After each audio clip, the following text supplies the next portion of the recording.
बात करेंगे डीपीपी 1509 15 सितंबर, केमिस्ट्री की डीपीपी है, metal and non metal control and coordination की डीपीपी। सारे पॉसिबल जितने भी आपके एमसीक्यूज हम कर चुके हैं। मेटल एंड नॉन मेटल की दूसरी डीपीपी है बेटा, the process in which the carbonate ore the process in which the carbonate ore is heated strongly in the absence of air to convert it into metal oxide is called.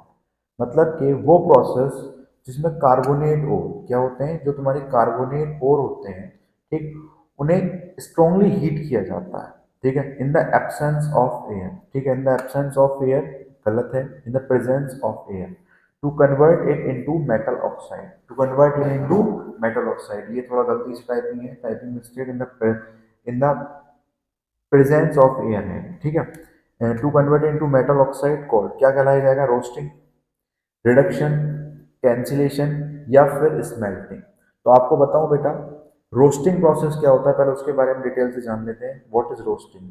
Roasting is the process of converting sulphide ore, जो आपके sulphide ओर है, जो आपके reactivity series में बीच में पाए जाते हैं, जिंक, पीवी, लेड, एफी, फेरस, ये सारे जो बीच के मिडल सीरीज में है बेटा, ये सब आपके रोस्टिंग करेंगे या फिर आपके कैल्कुलेशन करेंगे। अगर ये सल्फाइड ओर में प्रेजेंट है तो ये रोस्टिंग करेंगे, अगर ये कार्बोनेट ओर में प्रेजेंट है तो कैल्कुलेशन करेंगे, ठीक है। तो फिलहाल रोस्टिंग क्या होता है, रोस्टिंग होता है जो सल्फाइड ओर होते हैं आपके मेटल ऑक्साइड में कन्वर्ट करे जाते हैं by heating strongly in the presence of excess air. Main point is what, in the presence of excess air, in the presence of excess air, ठीक, क्लियर। अब एक रिएक्शन बता देते हैं बेटा, जिंक सल्फाइड को आपने ऑक्सीजन के साथ रिएक्ट किया, जिंक सल्फाइड को ऑक्सीजन के साथ रिएक्ट किया, जिंक ऑक्साइड बना, दैट इज मेटल ऑक्साइड, ठीक। अब आप कमेंट बॉक्स में बताओगे बताओगे कि metal oxide is basic in nature, acidic in nature और एम्फोटेरिक इन नेचर, ठीक है। SO2 सल्फर डाइऑक्साइड निकल गई। अब जिंक ऑक्साइड का बेटा क्या होगा, रिडक्शन होगा। यहाँ पे क्या थी, एक्सेस एयर थी, अब यहाँ पे क्या होगा, ये रिडक्शन होगा। जिंक ऑक्साइड का कार्बन के साथ क्या होगा, रिडक्शन होगा। रिडक्शन में आपका CO कार्बन मोनोऑक्साइड निकल के बाहर छूटेगी और हमें जो चीज मिलनी थी, जेड है, जिंक, जो हमें मेटल निकलना था, जो हमें मेटल अपना एक्सट्रैक्ट करना था, वो निकल जाएगा, ठीक। अगला प्रोसेस है बेटा आपका कैल्सिनेशन।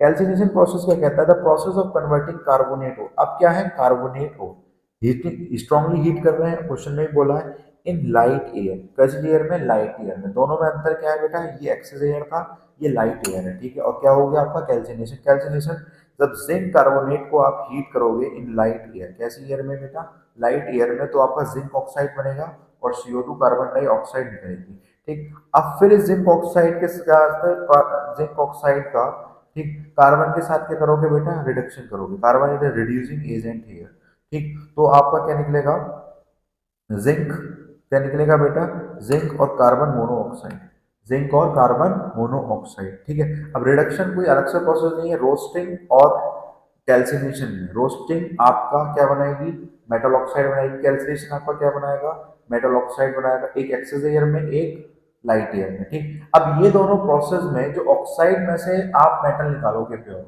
वो प्रोसेस होता है आपका रिडक्शन का। तो रिडक्शन कोई अलग प्रोसेस नहीं है, ठीक। स्मेल्टिंग एक टर्म है, ठीक है, जिसमें आप मेटल के एक्सट्रैक्शन को बाय डिफरेंट प्रोसेस क्या बोलेंगे, स्मेल्टिंग बोलेंगे, ठीक। तो ये तीनों आपके सिलेबस का, आपके कोर्स का हिस्सा है, ठीक है, जो कि हमने एक्सप्लेन करे।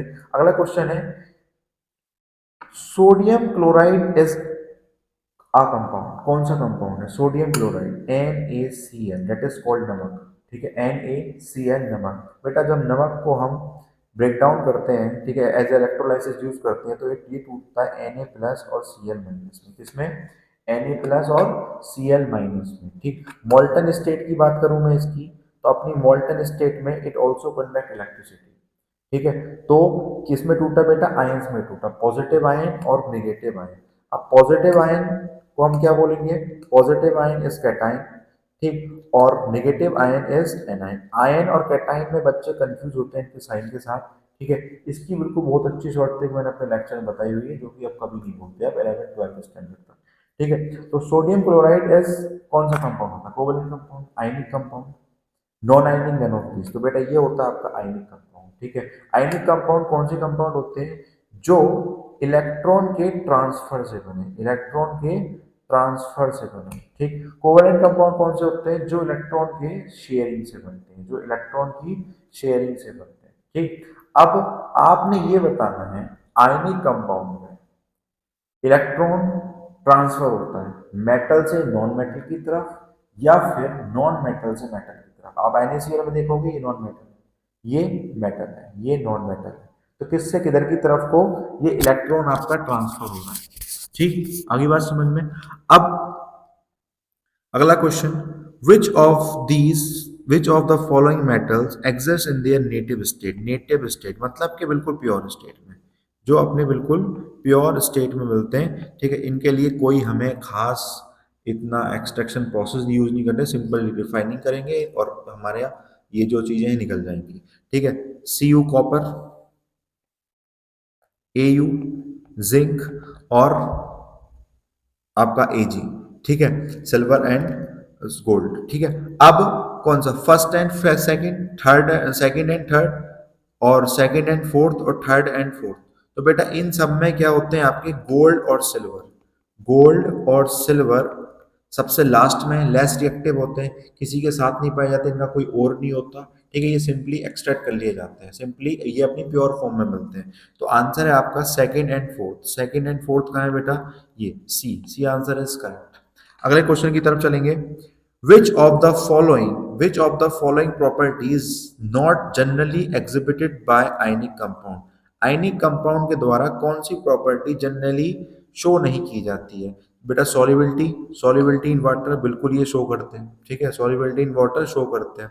Electrical conductivity in solid state, high melting point इनका होता है बेटा, हाई मेल्टिंग पॉइंट और हाई बॉइलिंग पॉइंट NaCl मतलब आयनिक कंपाउंड्स का होता है। ठीक, इलेक्ट्रिकल कंडक्टिविटी इन मोल्टन स्टेट में इलेक्ट्रिकल कंडक्टिविटी होती है मोल्टन स्टेट। ठीक है, जो समवॉट एक्वस हो। ठीक, बट इलेक्ट्रिकल कंडक्टिविटी ये सॉलिड स्टेट में शो नहीं करते, इलेक्ट्रिकल कंडक्टिविटी सॉलिड स्टेट में शो नहीं करते। NaCl, ठीक है, एक बेहतरीन एग्जाम्पल है आपके लिए NaCl, डेट इज सॉल्ट। ठीक है, NaCl क्या होता है, सॉल्ट होता है। बट जब ये NaCl अपनी सॉलिड फॉर्म में होगा, किस में होगा बेटा, सॉलिड फॉर्म में होगा, जो तुम्हारा नमक होता है सॉलिड फॉर्म में। क्या नमक इलेक्ट्रिसिटी कंडक्ट करता है, वो सॉलिड फॉर्म वाला नमक नहीं करता। ठीक है, बट उस NaCl को एक एडुकेट अमाउंट जो उसकी मोल्टन स्टेट बोलते हैं। ठीक है, एक एक्वस स्टेट होती है, एक मोल्टन स्टेट होती है। तो सॉलिड से एक्वस स्टेट के बीच की स्टेट हम बोलते हैं मोल्टन स्टेट। ठीक है, तो उसकी मोल्टन स्टेट में, ठीक, जब NaCl को आप उसकी मोल्टन स्टेट में लेके आओगे तब बेटा वो इलेक्ट्रिसिटी कंडक्ट करेगा, बट नमक की फॉर्म में वो इलेक्ट्रिसिटी कंडक्ट नहीं कर रहा होगा। ठीक है, तो ये एक बेहतरीन एग्जांपल आपको समझने के लिए NaCl सॉलिड फॉर्म में नमक होता है, इलेक्ट्रिसिटी कंडक्ट नहीं करेगा, बट वही NaCl अपनी मोल्टन फॉर्म में इलेक्ट्रिसिटी कंडक्ट कर रहा होगा। ठीक, तो इसका आंसर क्या है, electrical conductivity in solid state is not a correct answer, is a right option of this. ठीक, rusting of iron, rusting of iron takes place, iron की रस्टिंग होती है, रस्टिंग आयरन की होती है। ठीक, अब rusting of iron ordinary water से होगा, बॉइल्ड वाटर से, both boiled and ordinary water, none of these. कौन से वाटर से होगा, कौन से वाटर से होगा, उस वाटर से होगा जो ह्यूमिडिटी के लिए रिस्पॉन्सिबल होगा, जो ह्यूमिडिटी के लिए ज्यादा रिस्पॉन्सिबल होगा, जो O2 के लिए, O2 के रिएक्शन के लिए ज्यादा रिस्पॉन्सिबल होगा, वो कैरी आउट करेगा रस्टिंग। ठीक है, तो बेटा ऑर्डिनरी वाटर, ठीक है, ordinary water is more probable, ठीक, फॉर रस्टिंग ऑफ आयरन। ठीक, बॉइल्ड वाटर खुश्की लाता है, नमी नहीं लाता, इसे आप ऐसे समझो। ठीक है, और ऑर्डिनरी वाटर नमी लाता है, और हमें चाहिए नमी। हाँ, नमी मतलब कि ह्यूमिडिटी, ह्यूमिडिटी हमें चाहिए, ह्यूमिडिटी रस्टिंग कराने के लिए। ठीक, फिलहाल रस्टिंग होता क्या है, rusting the corrosion of iron, iron को, आयरन का कोरोड होना, corrosion, the process of corrosion of iron is called rusting. ठीक, अब ये कोरोजन क्या होता है बेटा, डेफिनेशन मैंने लिख रखी है कि व्हाट इज कोरोजन। ठीक है, तो कोरोजन होता है eating up of metal by the action of moisture, air, water and their on their surfaces. ठीक है, मॉइस्चर का, एयर का एक्शन, किसके, एयर भी कौन सी, ह्यूमिड एयर, ठीक है, जिसके अंदर नमी हो। ठीक, तो धीरे धीरे धीरे धीरे मेटल को खाते रहते हैं, ठीक, मेटल को धीरे धीरे वो खाते रहते हैं, मतलब कोरोड हो रहा है मेटल। ओके, अब केमिकल फॉर्मूला क्या होगा रस्टिंग ऑफ आयरन, रस्ट का, जो रस्ट होती क्या है, ये रेड ब्राउन फ्लेक्स होते हैं, रेड ब्राउन फ्लेक्स। ठीक, आपने अपने घर में ज्यादातर देखी होगी। ठीक, अब Fe2O3, इसका केमिकल फॉर्मूला क्या है, Fe2O3.X कुछ अब कितनी कितना आपकी ह्यूमिडिटी है उसके टच में, एक मॉलिक्यूल है हाइड्रोजन मतलब वाटर का, 2 है, 10 है, 15 है, बारिश में तो भरपूर होते हैं। ठीक, तो क्या है ये, इसका chemical formula hydrated iron oxide, hydrated iron third oxide. ठीक है, हाइड्रेटेड आयरन थर्ड ऑक्साइड। ठीक, तो होप सो पांचों के पांचों क्वेश्चन अपनी डीपीपी के आप डिटेल से पढ़ चुके होंगे।